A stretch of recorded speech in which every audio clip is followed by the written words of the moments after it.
Alright, we're going to start a video today on a code P2308 on a Jeep Liberty. It's a 2005 Jeep Liberty. If you watched the early video where I was talking, where I showed the results of a no oil situation in a 3.7 liter Jeep motor, that would be this vehicle. A couple things happened there, very interesting. One of which was that the motor was, I want to say it was not rebuildable. It was going to be way too costly to rebuild it, to the destroyed crank, destroyed balance shaft, destroyed bed plate, a number of various parts. And so the owner decided he was just going to get a motor from a salvage yard. Got a motor from a salvage yard. Turned out that motor was not an 05, it was an 03, which meant it had a different camshaft target plate and a different crankshaft reluctor. The problem with that is crankshaft reluctor is one piece. You have to take the entire crank out to replace it. The owner already had a rebuild kit, so he said, hey, if we're going to go that far, let's just rebuild the motor. So motor's done. It's been rebuilt. Another 3.7 in under my belt, and it runs great, more or less. When I first started it, had a bit of a miss. We didn't have any codes. I kind of initially at least chalked it up to probably fuel. The fuel's been in this car probably about 9 months. It hadn't been run, and it was about 3/8 of a tank of gas in it, and so thought maybe it was fuel. So they took it down at one point and put in some fresh fuel to add to that fuel in hopes that it would improve the operation. Wasn't running bad. It would run. It had reasonable power. It just had a miss. So they decided to take it home yesterday and got part way, and it just ran out of power. Had no power. Chug, chug, chug. They brought it back here, and it had the code P2308, which is cylinder 3, secondary ignition coil failure. And so we just started troubleshooting it. Now, I'm gonna probably tell you some things I might well be wrong about, but it's as I understand it. And if you get a 2308 code and you go dive in and find something more, please correct me. I'm okay with that. But a 2308 basically says that the secondary voltage from the coil is not within range. So what's that mean? If you look at, here's the coils, and the coil in question is this second coil here, but this is 1, 2, 3, third cylinder. But what you have on these things is you have two wires. It's a 2-wire coil system. So one wire is constantly fed hot, so it's running at 13.7 volts, whatever battery voltage is. It goes through the ASD, the automatic shutdown relay, and then feeds into, in this case, the red wire here, and then feeds to the coil, comes out the other side of the coil, this blue wire, and then it goes to the PCM. The PCM, when it wants to fire that coil, just grounds that circuit. So it just initiates ground, that drives the electrical through the coil, generates the spark, and the cylinder's fired, and it breaks that ground connection, and then moves around, in the next rotation. A lot of things affect this. Crankshaft position sensor affects when it fires. That's how it knows when to fire. So there's a number of other variables out there, and you have to be very careful that this code doesn't deceive you and lead you away from considering other variables. If you have a scope, that would be ideal solution. You take a scope, you put a scope on the most likely on this wire, pin out of this wire, and see, are you getting signal? This computer basically wants to measure the discharge of electricity through that ground circuit that it's opening and closing, and that's why they call it a secondary measurement. And so it's not getting an adequate secondary measurement, which says one of many things. Is there a bad plug? Is there a bad coil? Or what is going on? Well, we've narrowed it down a bit, and I'll tell you what we've done. We changed out the coil. As I said, this motor was a replacement motor for an existing motor, so basically we had 2 sets of coils. I went ahead and I ohmed all of them, and they all showed to have 1 amp or 1 ohm of resistance, which is within spec, right at spec. And so I went and changed out. I actually took the new coils off the newer, it's not newer, newer to us motor, the 03 they sent us.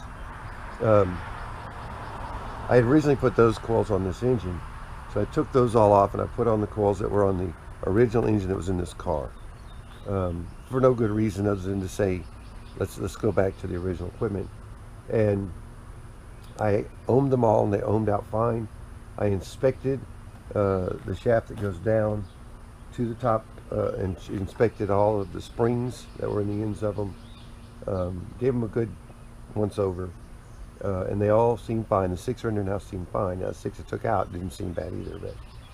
But so put that in, checked the spark plug. Spark plug's good, and fired it back up. Still getting the same code, P2308, and tells me more is going on. So what are our options? Well, I checked voltage on the red wire from within this plug, and that voltage shows to be 13.7, basically running voltage, alternator voltage, which is what you would want to see. So then that says, well, something in the downstream circuit, downstream of the coil is a problem. And this is where a scope would come in really handy, because it's very hard to tell. It's a very instantaneous pulse. It's very difficult to measure the pulse short of having a scope. And there's really only 2 choices at this point that I can muster. One is the wire between here and the engine harness, or the PCM of it, within the engine harness is bad, or the PCM is bad. If the PCM is bad, you've got the option of sending it off and having it repaired. Check with the company. I think that's where we're heading, by the way. Check with the company who does it in Illinois for a reasonable price. I'm not going to mention their name, not until we get further into this thing. We get in through it and get it resolved, then I'll tell you who they are, but I don't want to promote anybody yet. So what I need to eliminate right now before I move on is the wire between this plug, blue wire that you see, and this plug intact. If it is intact, we have voltage here. We have what we think is a good coil. I've put in several different coils here. I've swapped coils between this one and this, and still get that same misfire on that cylinder, and this cylinder is firing fine, which again tells me, if this coil is bad, it's going to move to here. It didn't move to here. It stayed there. The code stayed there, and so we pretty certain the plug, the coil are good. Pretty certain our power feed is good. Now we just need to see on the downside of the coil, the outlet side, is the wire good to the computer, and is the computer the issue? Now we're not going to have the answer, is the computer the issue? If we had a scope, we could have that answer, but that's an investment we're not going to make. So we're going to have to infer by elimination of other factors that it is the computer. The computer, when it's sent off, will be tested by the repair shop. They'll confirm the error or the failure, and then make the repair, assuming that we're doing this right. So let's move on and start testing this wire coming out and see what we get. All right, so what we're going to start by doing is we've got power hooked up to our test probe here, and we can confirm it works. See the light. And so what we're going to do is we're going to back probe this blue wire and see if it's taking it to ground. And the answer is it's taking it to ground. Go ahead and crank it, Ronnie. Crank it. One more. Okay. Thank you, babe. Alright, so what we've got is we've got a constant ground. Basically we're bleeding voltage continuously through this coil, which means that the coil is not functioning correctly. So that means either there is a dead short to ground in the computer, or there's a dead short to ground in that wire. We need to know which one. Do we replace the wire or do we replace the computer? So we'll go to the next thing. Just so you know, whenever I had her cranking that, I had taken out the fuel pump relay just to keep it from starting. It's always a good tactic. Now we have taken off the cover, the back cover on this plug. It's got some tabs. So we've taken off that back cover to access this wire. Now the blue wire, this wire that you see here, is right here. You may or may not be able to see it, but it's the counting from the top right to left for number 3. It's the third wire over. It's the 4th hole in the plug. And so what we're going to do is we're going to check and see if this thing is going to ground at the plug. That means that basically that wire would be intact, and that the failure to ground is within the computer, most likely. May actually be easiest to not probe through the wire, but rather just to probe on the face here, if I can reasonably isolate this this tester. That'll eliminate the connection there. I think I can. I'll just have to go around the other side and I'll look at the back of my head. So let's see. I'm going to turn the key on.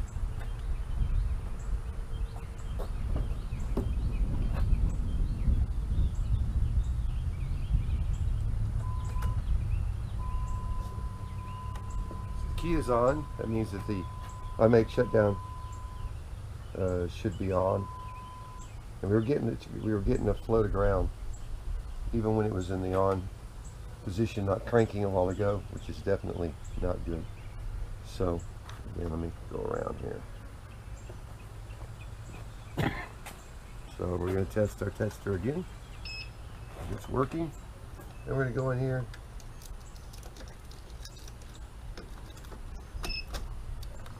It's not easy.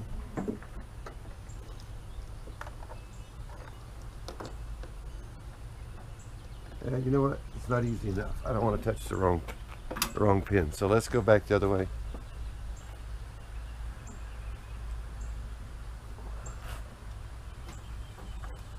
Let's plug the plug back in.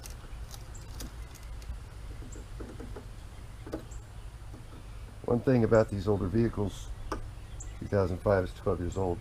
The wiring harnesses are just aged out. I mean, this plastic wrap and tape is just the worst. So we're going to go right in here and we're going to pierce this wire with a pin. I wish I had push pin, T-pins, I have stick pins, sewing pins basically. But we're going to go ahead and pierce this wire.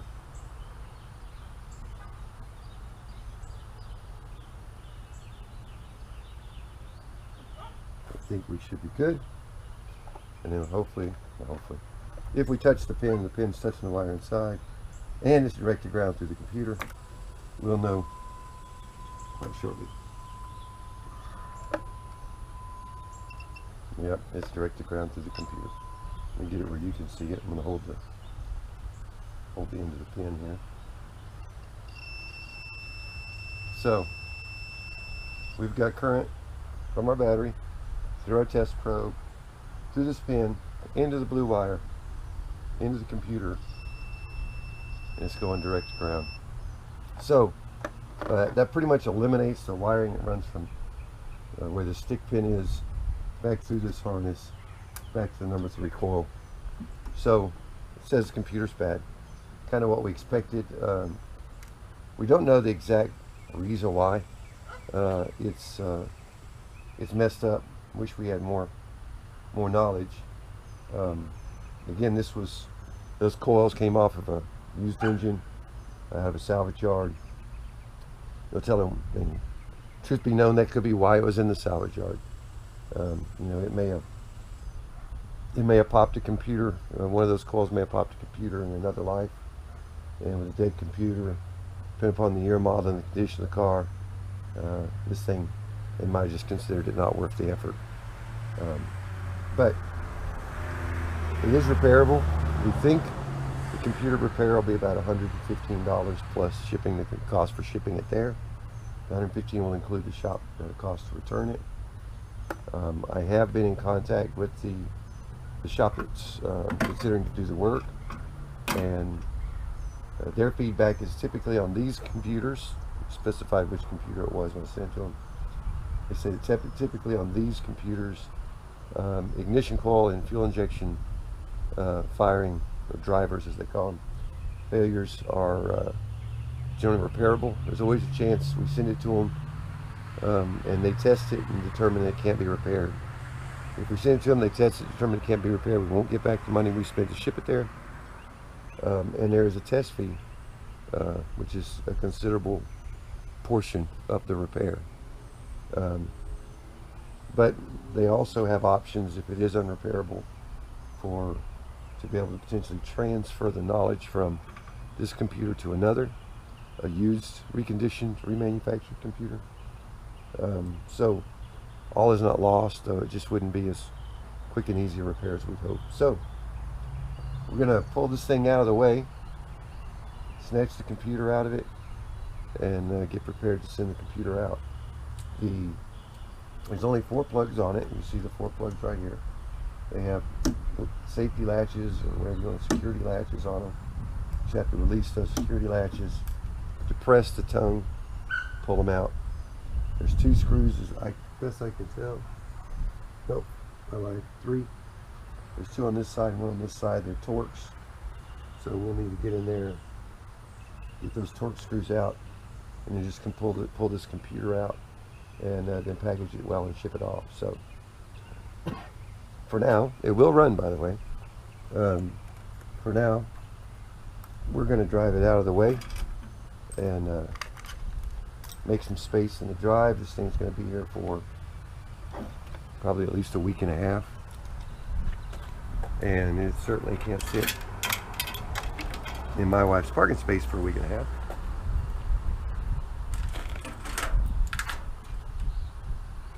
So I'll show you it runs, and then I'll drive it out of here. See if I left the key in it.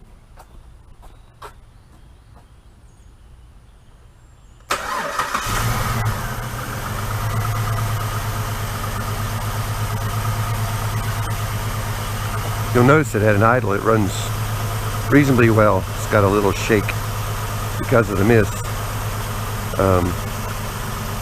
Fuel injector, the computer, probably, most likely the computer has turned off the fuel injector, so we're not injecting fuel into that cylinder.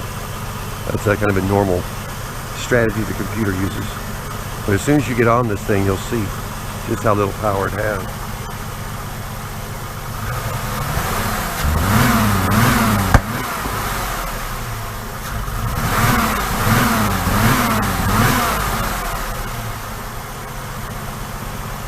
So you can see it's not in a good way. Computer's pretty sure the engine's good. We just got to get to resolve that number 3 fire issue, and then we'll be good. So here we go. I need to clarify something in the last segment. I told you we have ground on the secondary side of the ignition coil. We have ground to the chassis, and we talked a bit about it, and I said, well, I had determined that ground was through the number 3 coil driver on the computer. The answer is that's true, but what I didn't do, and I realized it after turning off the video, and I didn't turn it right back on, but what I didn't do is I didn't confirm the wire wasn't ground as well. The wire between the coil and the computer, when I was testing it to ground here on the back of this pin, it was plugged into the computer, so it could have gone to ground through that driver, could have gone to ground through the wiring harness. Anyway, silly me, I checked it and I confirmed that in fact it was going to ground through the number 3 drivers. Let me show you what you do, but basically I've got my scope on a rope, my test light, and got it hooked to positive, touch it to ground just to confirm it's working. I go to the 4th pin on the top row of this face of this plug, and I'm not sticking this in hard. I don't want to spread that pin or that plug, but just touching the plug, I get no I get no tone, no light, so we don't have ground. I can confirm we got ground elsewhere. So the wire between the computer and the coil is good, not going to ground. So again, it just confirms the ground is within the computer itself. Sent the computer off, sent it to a place called SAI Electronics in I think it's Tilden, Illinois, and for a surprisingly nominal fee. They went into the computer, they tested the computer, and they confirmed what I had deduced, which is that the number 3 circuit driver was failed to ground, and they've now repaired it and they're sending it back. The beauty of having that computer repaired is it's going to come back with the right VIN number, it's going to come back with the right mileage, it's going to come back with the right security codes for the keys. It's going to be plug and play, so we don't have to do a lot of worry and reprogram, and certainly didn't have to buy a new computer or a used computer and go through the cost or time to reprogram it, setting it to the right thing. So that computer will be here in just a little bit, and we're going to get this thing finished up and out of here. Well, UPS finally delivered our package today. We're having some trouble with timing. No, they delivered it today. They were supposed to deliver it today. They delivered it at 5:45, but we managed to get in before dark. Put in the computer, plugged all the power back in. Battery back on. Let's give this thing a start and see how it runs.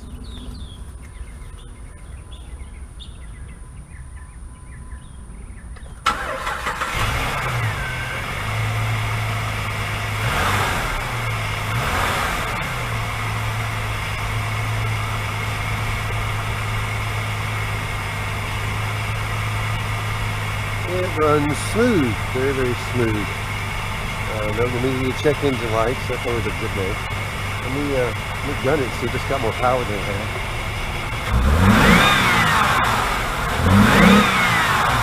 Oh yeah, much more power, not surging like it was. So I think we're going to take this thing for a test drive. Let me turn it off for a second.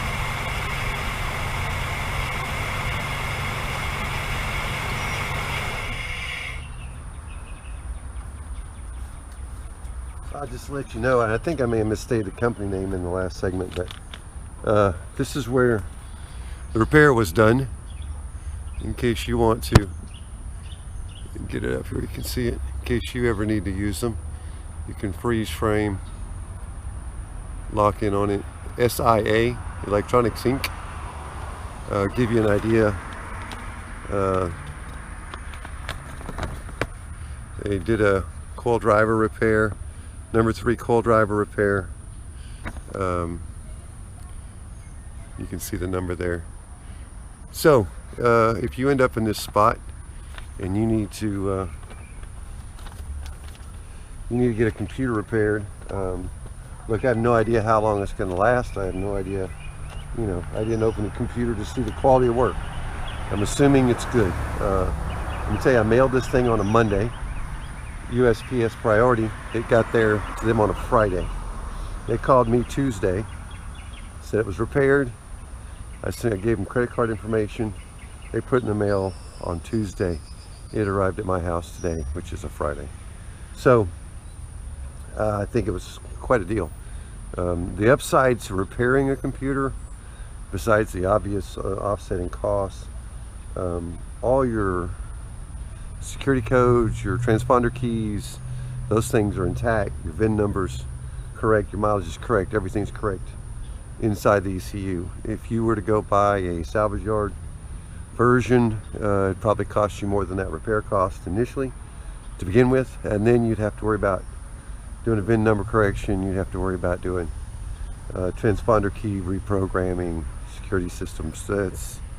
It can run into some money unless you've got some pretty high-end equipment. And if you go and buy a new computer, wow, well that's an adventure. A new computer for this car is around $1,000.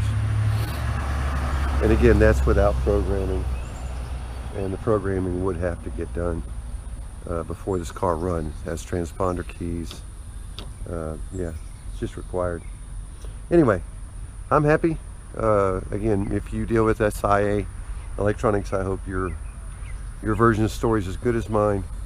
I think they're great. The one thing you need to be real careful of, and this is pretty much true with all these computer repair companies, if you send them a computer that's not broken, they're not there to troubleshoot your not broken computer. They will charge you a nice little fee, and I don't blame them a bit. Make sure your computer is what needs to be repaired before you send it. Do the troubleshooting, do the diagnostics, make sure you're right. Anyway, I hope this is useful to anybody with a P2308 code.